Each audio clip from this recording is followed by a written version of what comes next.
নেমে গেছে, এখন প্রচণ্ড পরিমাণে বৃষ্টি হচ্ছে। আশা করি দেখে বুঝতে পারছেন, কিছু দেখা যাচ্ছে না পেছনে। আমার তাড়াতাড়ি ফটাফট এই জায়গা থেকে বেরোতে হবে। খুবই ভয় লাগছে, সামনে পুরোটাই জঙ্গল, আর ওখানে যাওয়া আমার পক্ষে সম্ভব নয়।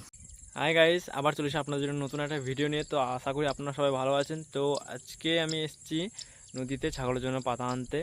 তো প্রত্যেকদিন শর্ট ভিডিও বানাই, সেই ভিডিওতে হয়তো পুরো ক্লিপটা আপনাদেরকে দেখাতে পারি না, পুরো প্রসেসটা কীভাবে কী না করি। তো ভাবলাম আজকে একটু লং ভিডিও বানাই।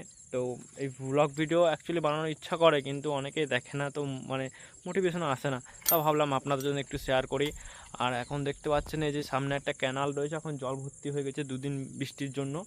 তো দেখি এটা এখন পার করতে হবে। তো দেখে একটু অবাক লাগছে যে কী করে পার হবো, দুদিন পর যদি আরও জল হয়ে যায় তখন কী করবো, ছাগলের জন্য পাতা নিয়ে যেতেই পারবো না। তো এখন জল নেমে পড়েছি। তো জল এখন মোটামুটি বেশি নেই, অল্পই আছে, কিন্তু দুদিন পর আরও বৃষ্টির জন্য আরও জল ভর্তি হয়ে যেতে পারে। তো এখন কেনালটা তো কোনোরকমভাবে পেরিয়ে পড়লাম। আর পেছনে আশা করি দেখতে পাচ্ছেন যে আমাদের অজয় নদী, জল অনেকটাই বেড়েছে, আর হয়তো বাড়বে।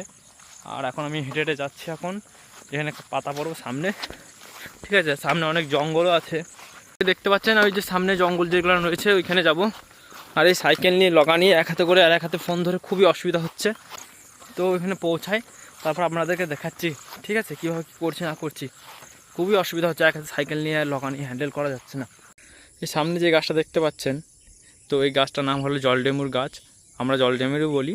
তো এই গাছের পাতা খুবই ভালো খায়, ভাবলাম নিয়ে যাব, কিন্তু অবস্থা যা এখানের দেখে খুবই ভয় লাগছে। সামনে পুরোটাই জঙ্গল, আর ওখানে যাওয়া আমার পক্ষে সম্ভব নয়। তো ওইখানে যাওয়া তো সম্ভব হচ্ছে না।